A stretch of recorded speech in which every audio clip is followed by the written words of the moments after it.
এই জন্য আল্লাহ পাক রব্বুল আলামিন রূহ জগতে উলুহিয়তের স্বীকারোক্তি আদায় করেন নাই, স্বীকারোক্তি আদায় করছেন রুবুবিয়তের। জিজ্ঞাসা করছেন আলাস্তু বিরাব্বিকুম, আমি নই কি তোমাদের প্রভু, আমি নই কি তোমাদের রব?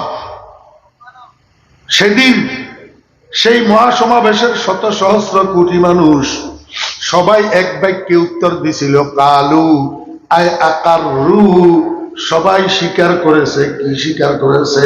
বালা, জি হ্যাঁ, আয় আল্লাহ, আপনি আমাদের রব, আপনি আমাদের রব। এখন বুঝার বিষয় হইল, একটা মানুষও এখনো দুনিয়াতে পাঠায় নাই, সবাইরে সমাবেত করি আল্লাহ পাক এই কাজটা কেন করলেন? দুনিয়ার মানুষের এই কথা বুঝাই দেওয়ার জন্য, ও দুনিয়ার মানুষেরা, এখন থেকে ক্রমবর্ধমান ভাবে তোমরা একের পর এক দুনিয়াতে যাইবা। দুনিয়ায় জায়গাটা বেশি ভালো না, দুনিয়ায় জায়গাটা বেশি ভালো না। সেখানে গেলে দেখবা তোমার মতো নাস্তিক কতগুলো স্লোগান দিবে, দুনিয়াটা মস্ত বড়, খাও দাওয়ার ফুর্তি করো। দুনিয়াটা মস্ত বড়, খাও দাওয়ার ফুর্তি করো, মুসলমানের পোলা, মুসলমানের। সেখানে গেলে তুমি দেখবা মুসলমানের পোলা কতগুলা স্লোগান দিবে, ধর্ম যার যার, উৎসব সবার, স্লোগান দিবে। তোমার মতো মুসলমানের সন্তান কতগুলা সেখানে গেলে দেখবা তারা স্লোগান দিবে, মানুষ মরে গেলে পচে যায়, বেঁচে থাকলে দামি হয়, স্লোগান দিবে। আমারে আপনারা সুশীল সমাজ ও শিক্ষিত ভাইয়েরা রাজনীতি করো, যে আমার ছোট ভাইয়েরা, তুমি যেই দলের রাজনীতিই করো না কেন, আমারে একটু উত্তর দাও, এই স্লোগান গুলা সঠিক না ব্যাঠিক? কথা কয় না, এই স্লোগান গুলা সঠিক না ব্যাঠিক? এক নম্বর, ধর্ম যার যার, উৎসব সবার, এই স্লোগান সঠিক? আসল স্লোগান কোনটা? ধর্ম যার যার, উৎসব তার তার, ধর্ম যার যার, উৎসব।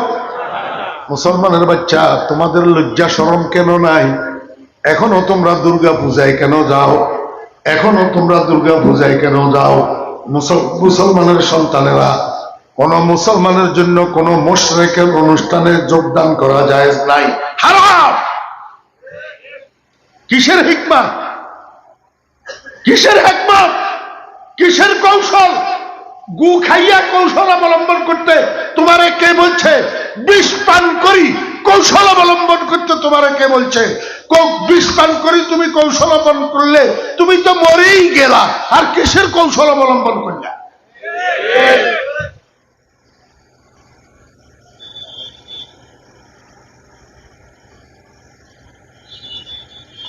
হিন্দুর ছেলে একটা সপ্তাহ 10 দিন আগে ফেসবুকের মধ্যে একটা পোস্ট দিছে, হিন্দুর ছেলে লিখছে, ও মুসলমানেরা, তোদের শরম নাই?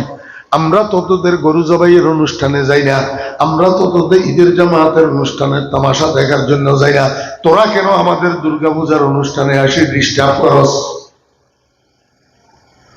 তোরা যেই স্লোগান দিস, ধর্ম যার যার, উৎসব সবার, এই স্লোগানটা তো ঠিক না। আসল স্লোগান হলো ধর্ম যার যার, উৎসব তার তার। তোরা, তোদের কাছে যদি শরম থাকে, আর কোনোদিন আমাদের দুর্গা পূজায় আসবি না। আমি তো বলবো, ঠিকই বলছ তুই হিন্দু ভাই, ঠিকই বলছ, আমার মুসলমানের সন্তান কতগুলো আর শরম নাই? এগুলা মহিলাদের নাচ দেখার জন্য, মহিলাদের সাথে টাঙ্কি মারার জন্য দুর্গা পূজায় যায়, বেশরম মুসলমানের বাচ্চা।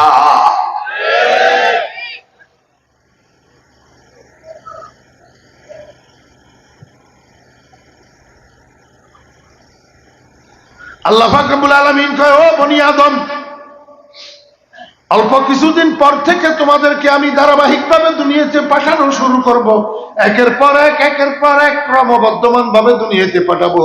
কিন্তু দুনিয়াটা জায়গা বালা না, দুনিয়ার মধ্যে রং তামাশা আছে, দুনিয়ার মধ্যে রং আছে, দুনিয়ার মধ্যে লোভ লালসা আছে। সেখানে যাইয়া তুমি যেন একটা কদমও আমি রবের ইচ্ছার বাহিরে না দাও।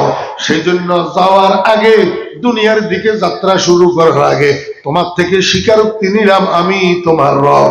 খবরদার দুনিয়াতে যাইবা, আমি রবের ইচ্ছার বাইরে একটা কদমও দিতে পারিবা না। এখন বুঝি থাকলে বলেন না, একটু আগেই তো বললাম আলোচনা ইমানদার নিয়ে না বেঈমান নিয়ে। তাহলে মোদি দাদার কদম রবের ইচ্ছার বাহিরে যাবে, এতে আফসোসের কিছু নাই, এতে আফসোসের কিছু নাই। হাতে তো বেঈমান, এতে কি বেঈমান। তুমি মুসলমানের বাচ্চা, তোমার কদম কেন রবের ইচ্ছার বাইরে যাবে? আমার ছোট ভাইয়েরা মনে কষ্ট গেলে আমার মাফ করে দিবা। সেলুনে গেলা চুল কাটার জন্য, এমনি গোল করি নিচের গুলারে কামাই ফিরলা, ছোট ছোট করে কাটি ফিরলা, উপরে যে তুবা একটা বানাই রেখলা, উপরের গুলা ধরলা না। তোমার দিকে তাকাইলে মনে হয় যেন মায়ের পেট থেকে আসার সময় চুল যেগুলা নিয়ে এসছিলা সেগুলা উপরে রইয়া গেছে, সেগুলা ধরাধরি নাই। এই হেয়ার স্টাইল তুই কার হেয়ার স্টাইল গ্রহণ করলি? মদিনার কামলিওয়ালার হেয়ার স্টাইল না হিন্দু দাদাদের হেয়ার স্টাইল? কার হেয়ার স্টাইল? তুই না স্বীকার করিস কালু বালা। আয় আল্লাহ, আপনি আমার রব, পক্ষান্তরে আমি স্বীকার করলাম একটা কদমও আপনার ইচ্ছার বিরুদ্ধে দেব না। আল্লাহ কয় আমার ইচ্ছা হলো, আমার ইচ্ছার প্রতিফলন হলো আমার বন্ধু মুহাম্মদুর রাসূলুল্লাহ সাল্লাল্লাহু আলাইহি ওয়াসাল্লামের আদর্শ। আমার বন্ধুর আদর্শ যদি তুই ধরবি, তাহলে আমার ইচ্ছা মতো তোর কদম পড়বে।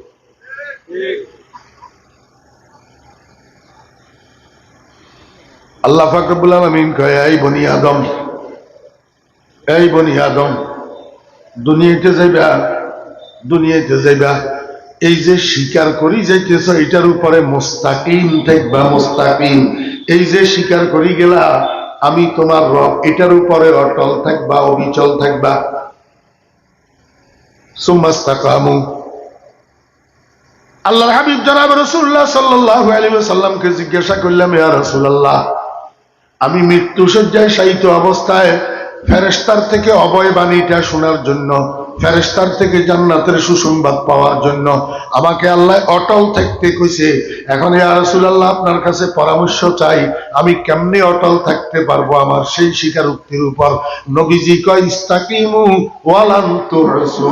আমার উম্মতরা, তোমরা তোমাদের স্বীকারোক্তির উপরে অটল থাকো, ঈমানের উপরে অটল থাকো, ইসলামের উপরে অটল থাকো, ধর্মের উপরে অটল থাকো, সুন্নতের উপরে অটল থাকো।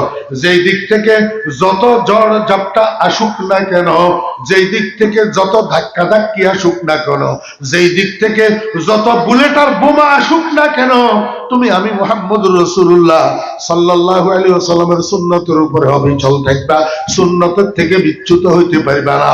আরে যুবকেরা, তরুণেরা, এখনো যারা বিয়ে করিস নাই, আমি তোদেরকে বলবো, বিয়ে করার সময় হাতে মেহেদি লাগাইবি না, তোর বাড়িতে গায়ে হলুদের অনুষ্ঠান করবি না। এতে কইরা তোর দুলাভাই বেজার হইয়া যাক, এতে কইরা তোর আব্বা বেজার হইয়া যাক, এতে কইরা তোর ভাই বেজার হইয়া যাক। তুই সবাইরে বলে দিবি, বনকে দিওয়ানা করেঙ্গে, খালকে কো দিওয়ানা হাম, বরসরে মিম্বর সুনায়েঙ্গে তেরে আফসানা হাম। আব্বা, আপনি বেজার হইয়া যান, দুলাভাই আপনি বেজার হইয়া যান, বড় ভাই আপনি বেজার হইয়া যান। আমি সবাইকে বেজার করতে পারবো, কিন্তু মদিনার কামলিওয়ালাকে বেজার করতে পারবো না।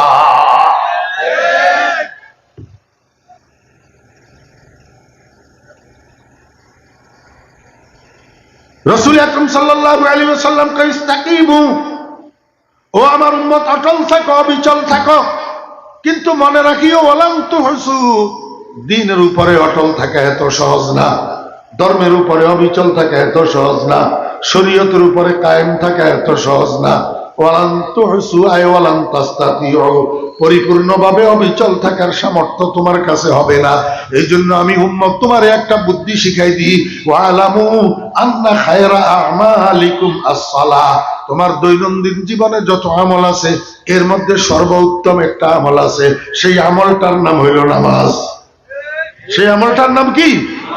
আমার উম্মত, এই নামাজটা জামিউল ইবাদত, এই নামাজটা সমস্ত ইবাদতের সমষ্টি। নামাজের মধ্যে রোজা আছে, নামাজের মধ্যে হজ আছে, নামাজের মধ্যে যাকাত আছে, নামাজের মধ্যে কোরআন তেলাওয়াত আছে, নামাজের মধ্যে জিকির আছে, নামাজের মধ্যে তাসবিহ আছে, নামাজের মধ্যে দরুদ আছে, নামাজের মধ্যে নবীজির উপরে সালাম আছে। অর্থাৎ এই একটা জিনিসকে যদি তুমি ধরে রাখতে পারো, নামাজটাকে যদি ধরে রাখতে পারো, তাহলে দ্বীনের উপরে, শরীয়তের উপরে, ইসলামের উপরে, সর্বোপরি আল্লাহ পাকের কাছে দেওয়া সেই অঙ্গীকারের উপরে তুমি ইস্তেকামত থাকতে পারবা, অটল থাকতে পারবা, অবিচল থাকতে পারবা। কেন? রাসূল আকরাম সাল্লাল্লাহু আলাইহি ওয়াসাল্লাম সুম্মাস্তাকামুর জন্য ইকরারের রুবুবিয়্যতের উপরে অটল থাকার জন্য নামাজকে কেন দেখাই দিলেন? নামাজকে কেন দেখাই দিলেন? নামাজ হলো প্রথম দিনের প্রথম ক্লাসের পড়ার অনুশীলন। প্রথম দিনের প্রথম ক্লাসের পড়ার কি অনুশীলন। আপনারা দেখবেন স্কুল কলেজ বলেন আর মাদ্রাসা বলেন, শিক্ষকেরা ক্লাসের মধ্যে যেই পাঠটা পড়াইবে সেই পাঠটা শুধু শিক্ষকের ক্লাসের পড়াই দেওয়ার দ্বারা ছাত্রদের মুখস্থ থাকে না। এই জন্য বাপেরা কি করে, সকালবেলায় 1 ঘন্টা বসায় পড়াইতে ঘরে, সন্ধ্যাবেলায় 1 ঘন্টা পড়াইতে ঘরে, আবার প্রাইভেট টিচার একজন রাখে, প্রাইভেট টিচার হিটারে দিয়া প্রাইভেট পড়ায়, আবার স্কুলের টিচাররা যে কোচিং করায় সেখানে 2-3 হাজার টাকা ফি দিয়া আবার কোচিং ক্লাসে ভর্তি করায়। কারণটা কি? আব্বাই বুঝে শুধু ক্লাসের পড়ার দ্বারা আমার ছেলের পড়া মনে থাকবে না, প্রাইভেট পড়াইতে হবে, কোচিং করাইতে হবে। তাহলে যাইয়া বার্ষিক পরীক্ষায় প্রশ্ন যদি আসে, আমার সন্তান এই প্রশ্নের ভালো উত্তর দিতে পারবে, ভালো রেজাল্ট করতে পারবে। আর যেই ছেলে ক্লাসের উপরে নির্ভর করে বসে থাকে, সকালেও পড়তে বসে না, সন্ধ্যায়ও পড়তে বসে না, প্রাইভেট পড়ার তোয়াক্কা করে না, কোচিং করার পরোয়া করে না, এই ছেলে রেজাল্ট ভালো করতে পারে না। আল্লাহ কয়, বান্দা আমি তোমাদেরকে আলমে আরওয়াহের মধ্যে প্রথম দিন যে পড়াই দিলাম রব্বুন আল্লাহ, প্রথম দিন কি পড়াই দিলাম? রব্বুন আল্লাহ। এটা যেন ভুলে না যাও। এই জন্য পার্থিব জীবনের গোটা হায়াতের ভিতরে আমি তোমাদের জন্য একটা প্রাইভেট প্র্যাকটিসের ব্যবস্থা রাখছি, একটা তমরিনের ব্যবস্থা রাখছি, একটা অনুশীলনের ব্যবস্থা রাখছি। আল্লাহ কয়, কেমনে জানো নি বান্দা? তোমরা যে নামাজ পড়ার জন্য মসজিদে যাও, 24 ঘন্টায় কয় রাকাত ফরজ নামাজ পড়ো? কথা কয় না? কয় রাকাত? 17 রাকাত। সুন্নতে মুআক্কাদা সহ মিলাইলে কয় রাকাত?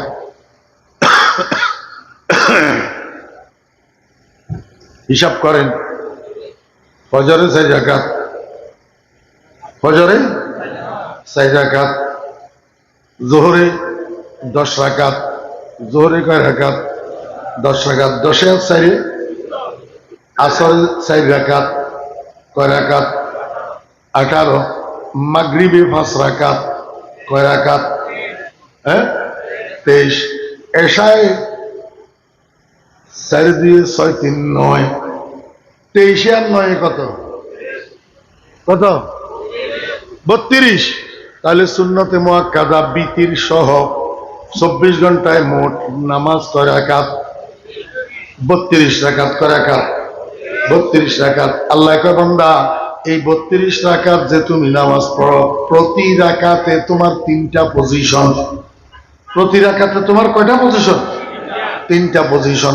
1 নম্বর পজিশন হলো হালাতে কিয়াম, সর্বোচ্চ পজিশন, দাঁড়ানোর অবস্থা। 2 নম্বর পজিশন হলো হালাতে সিজদা, সর্বনিম্ন পজিশন। 3 নম্বর পজিশন হলো আল্লাহু আকবার, এটা হলো মিডিয়াম পজিশন, হালাতে রুকু, রুকুর অবস্থা। তাহলে একটা মানুষের নামাজের প্রতি রাকাতে কয় অবস্থা? 3 অবস্থা। দাঁড়ানো অবস্থা, সিজদা অবস্থা, আর রুকু অবস্থা। আল্লাহ কয়, বান্দা এই 3 পজিশনে তুমি প্রথম দিনের প্রথম পড়াটারে একটু নবায়ন করো, একটু তাজদীদ করো, একটু তাজকিরা করো, একটু স্মরণ করো, একটু মনে করো, একটু অনুশীলন করো। দৈনিক 3 রাকাতে, প্রত্যেক রাকাতের 3 পজিশনে কয়বার মনে করিবা? কয়বার? কয় যে দাঁড়ানো অবস্থায় 1 বার, রুকুতে 3 বার, সিজদাতে 3 বার, মোট 7 বার অনুশীলন করিবা। কয়বার? কেমনে? দাঁড়ানো অবস্থায় 1 বার কও না আলহামদুলিল্লাহি,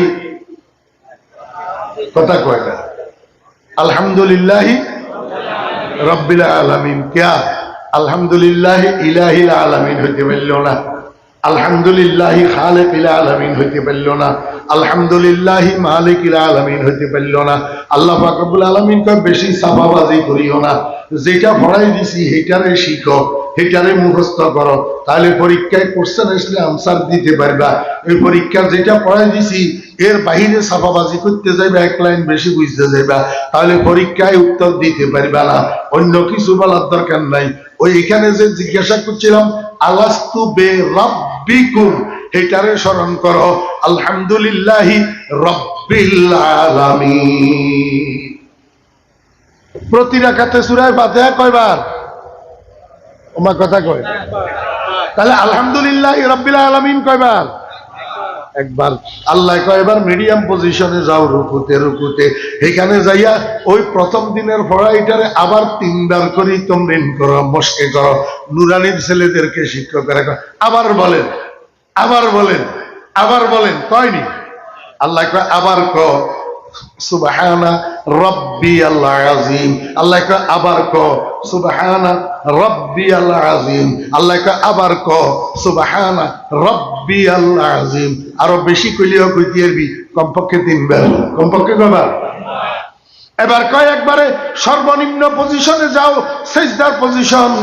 আমার ভাইরা দোস্ত আবাব, পজিশন যদিও নিচু, পজিশন যদিও নিচু, মান কিন্তু উঁচু, মান কিন্তু কইতাম মনে তো কর, কিন্তু শাস্তে কুলেন না, বুঝলেন?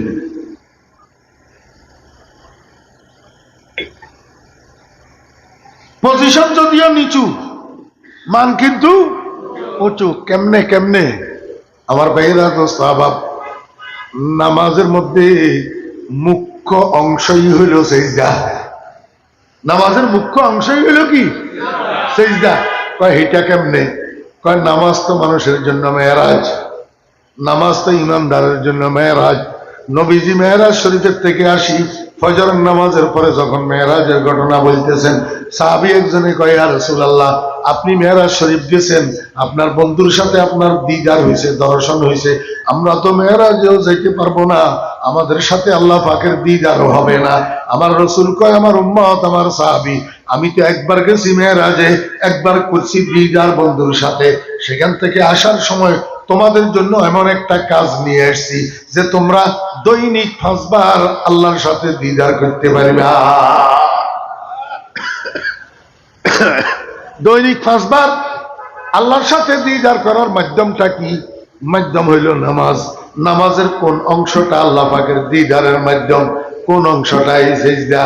আমার দাদা পীর ফটিয়া হযরত মুফতি সাহেব রহমতুল্লাহ আলাইহি ভোর রাত্রে উঠি, তাহাজ্জুদের নামাজ পড়ি, আল্লাহর দরবারে বসে বসে কান্দে, মালো দৌলত কি হাওয়া সে দিল সে নিকাল, দিল কো পর আনোয়ার কর আয়ে জুল জালাল, দিল হো আয়ে না তেরি দীদার কা, সর ঝুকা কর দেখে লো তেরা জামাল।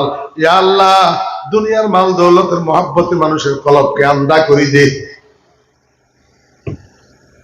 না বুঝান? খালি মাল মাল মাল, খালি টিয়া টিয়া টিয়া টিয়া, খালি টেকা টেকা টেকা টেকা, কার না কার হিটার খবর নাই। দুনিয়ার মাল দৌলত, দুনিয়ার টাকা পয়সার মহব্বতে মানুষের কলবের অন্ধ বানাই দে, কি বানাই দে? অন্ধ বানাই দে। ফটিয়া মুফতি সাহেব রহমতুল্লাহ আলাইহি মুনাজাত করি আল্লাহর দরবারে কান্দে, আল্লাহ মাল দৌলতের মহব্বত আমার দিলের থেকে বাইর করে দাও, আমার দিলটাকে তুমি আলোকিত করে দাও। ইয়া আল্লাহ, আমার কলবটাকে তুমি এরকম স্বচ্ছ পরিচ্ছন্ন একটা আয়নার মতো বানাইয়া দাও, আমি সিজদায় গেলে যেন তোমার দর্শন করতে পারি। দিল হো আয়না তেরি দীদার কা, সর ঝুকা কর দেখ লো তেরা জামাল।